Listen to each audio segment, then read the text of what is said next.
মৌলানা সাদ সাহেবের কারণে এবং ওনার অনুসারীদের কারণে এতাআতি ভাইদের কারণে যে সমস্যা দেখা দিয়েছে, যে ফিতনা দেখা দিয়েছে, ওটার বড় একটা খতরনাক দিক হলো এটা ইহদাস ফিদ্দিন, মেহনতের মধ্যে বেদাত ঢুকানো, আবার উল্টা এই বেদাতকে সুন্নত এবং সিরতের নাম দেওয়া, এবং এই দাবি করা যে মৌলানা সাদ সাহেব কাজকে সিরতের উপর উঠাতে চাচ্ছেন, এই জন্য যত ইখতিলাফ, কাজকে সিরতের উপর উঠাতে চাচ্ছেন এই জন্য যত ইখতিলাফ।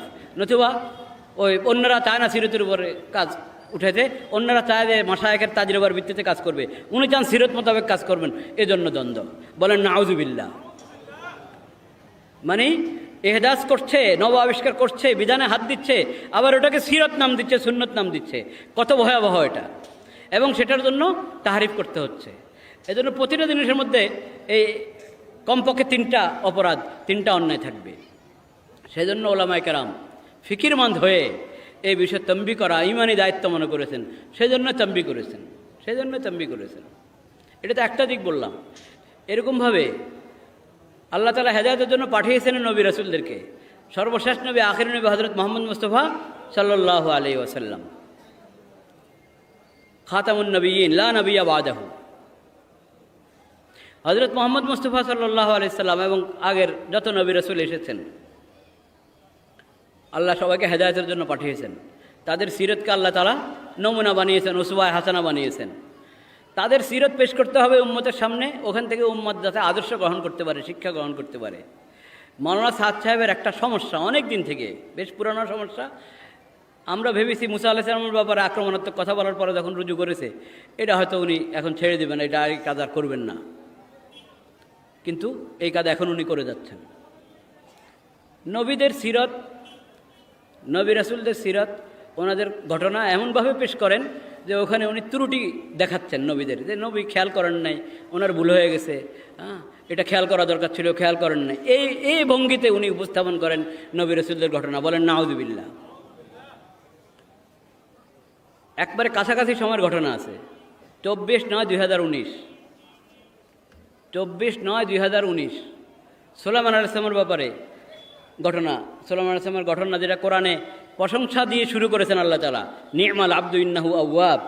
সেই ঘটনাকে উনি আপত্তিকর ভঙ্গিতে পেশ করছেন, এমন ভঙ্গিতে পেশ করছেন যে সুলাইমান আলাইহিস সালাম নাউযুবিল্লাহ আল্লাহর পরীক্ষা পাশ করেন নাই, এমন একটা ওনার উপস্থাপন আছে। আমার কাছে লেখাও আছে, তারিখ তো বলে দিলাম, ওই তারিখ আপনারা বের করতে পারবেন।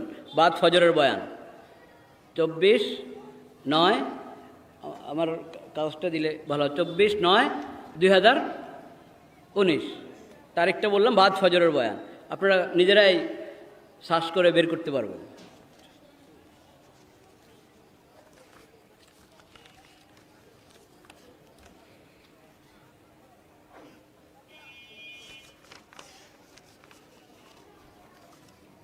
চব্বিশ 9/2019 বাদ ফজর। যেহেতু আকসার ওলামায়ে কেরাম তালেব ইলম খালি উর্দু পড়ে দিলে হবে, পুরো বয়ান আছে আমার কাছে, আপনারাও পাবেন বয়ান খুঁজে। পুরো বয়ানটাই আছে, যত লম্বা বয়ান পুরোটা আছে। ওটার মধ্যে যেই খুব বেশি আপত্তিকর অংশ যেটা, সেটা পড়া হচ্ছে। अम्बिया को भी असबाब इसीलिए मिलते हैं, अम्बिया को भी असबाब इसीलिए मिलते हैं। सुनो तो सही मैं क्या कह रहा, अम्बिया को भी असबाब इसीलिए मिलते हैं, हमारी तो क्या हैसियत है। अम्बिया को भी असबाब अल्लाह इसीलिए देते हैं, सुनो गौर से, अम्बिया को भी अल्लाह असबाब इसीलिए देते हैं कि देखना चाहते हैं कि इस वक्त या इस सबब कि इस वक्त ये इस सबब की वजह से मुझे याद रखते हैं या सबब की वजह से मेरा हुक्म ज़ाय हो जाता है। असबाब इसीलिए देते हैं, अम्बिया को भी अल्लाह असबाब इसीलिए देते हैं कि देखना चाहते हैं कि इस वक्त ये इस सबब की वजह से मुझे याद रखते हैं या सबब की वजह से मेरा हुक्म ज़ाय हो जाता है। सोचो तो सही, सुलेमान अलैहिस्सलाम को ऐसे घोड़े दिए अल्लाह ने, ऐसे घोड़े नादर व नायाब जो कभी ना इससे पहले रहे और ना इसके बाद भी कभी हुए। ऐसे घोड़े बड़े खूबसूरत हवा में उड़ते थे सवार को लेकर, इतने कवि कि हवा में उड़ते थे, समंदर में तैरते थे और ज़मीन पर दौड़ते थे। बड़े खूबसूरत घोड़े। सुलेमान अलैहिस्सलाम इन घोड़ों को देखने में मशगूल हो गए, सुलेमान अलैहिस्सलाम इन घोड़ों को देखने में मशगूल हो गए, घोड़ों को देखने में मशगूल हो गए। सुलेमान अलैहिस्सलाम घोड़ों को देखने में मशगूल हो गए और ऐसे मशगूल हुए कि असर की नमाज कदा हो गई और सूरज डूब गया घोड़े देखने में। अल्लाह ने बनाया, अल्लाह ने कैसे बनाया, अल्लाह ने ऐसे बनाया बात ये कि अल्लाह ने जो कुछ बनाया है, अल्लाह ने जो कुछ बनाया है वो बने हुए का तासुर पैदा करने के लिए नहीं बनाया, बल्कि बनाने वाले का तासुर पैदा करने के लिए बनाया कि इससे बनाने वाले का तासुर पैदा हो। बस कुफ़ार वो हैं जो बने हुए से मुतासर होते हैं, और मुसलमान वो हैं जो बनाने वाले से मुतासर होता है। बना हुआ बनाने वाले के तारुफ के लिए है। इस वक्त अल्लाह को याद करते, इस वक्त अल्लाह को याद करते उनको देखने में मशगूल हो गए, और असर की नमाज कदा हो गई।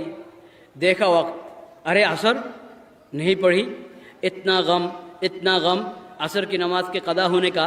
तलवार मंगाई और सारे घोड़े काट कर ख़त्म कर दिए, कोई बाकी नहीं रखा कि उनकी नस्ल ही ख़त्म कर दो, इसलिए कि इन घोड़ों को देखने की वजह से असर की नमाज कदा हो गई। सोचो, जिन्हें अपने अमल के ज़ाय होने का गम होता है, अल्लाह उसके अमल को ज़ाय नहीं करते। जिन्हें अपने अमल के ज़ाय होने का गम होता है, अल्लाह उसके अमल को ज़ाय नहीं करते। कहा तलवार लाओ और सारे घोड़े ख़त्म। कहा है अल्लाह, मुझे आज के असर पढ़नी है, मुझे नहीं चाहिए घोड़े, मुझे आज के असर चाहिए। 24/9/2019 बाद ফজর। তো আসবাব আল্লাহ পরীক্ষার জন্য দিয়েছেন।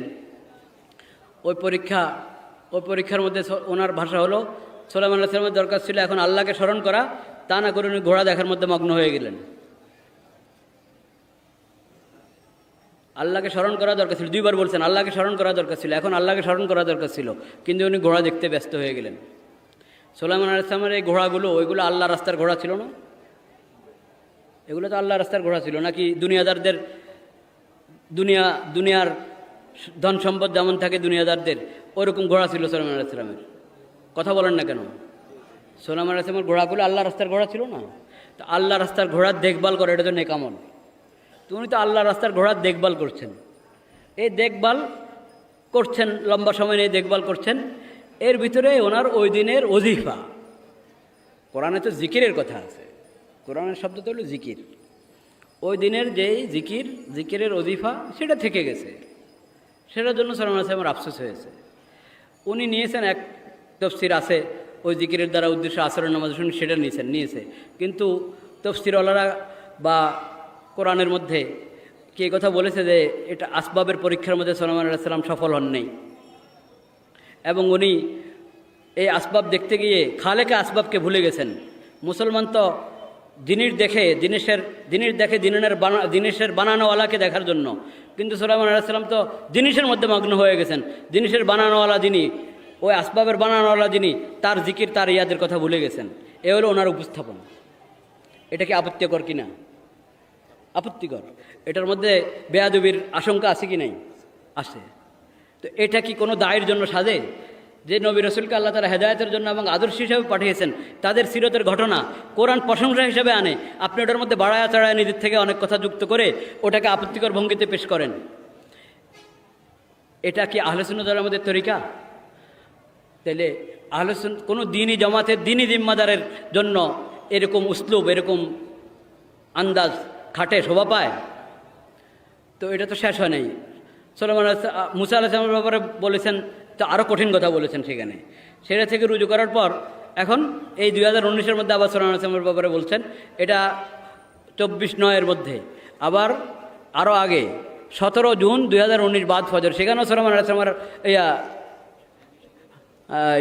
17 জুন 2019 বাদ ফজর, সেখানেও সুলাইমান আলাইহিস সালামের আরেক ঘটনা, ওই যে ইনশাআল্লাহ বলার ঘটনা, সেটাকেও এরকম আপত্তিকর ভঙ্গিতে পেশ করছেন।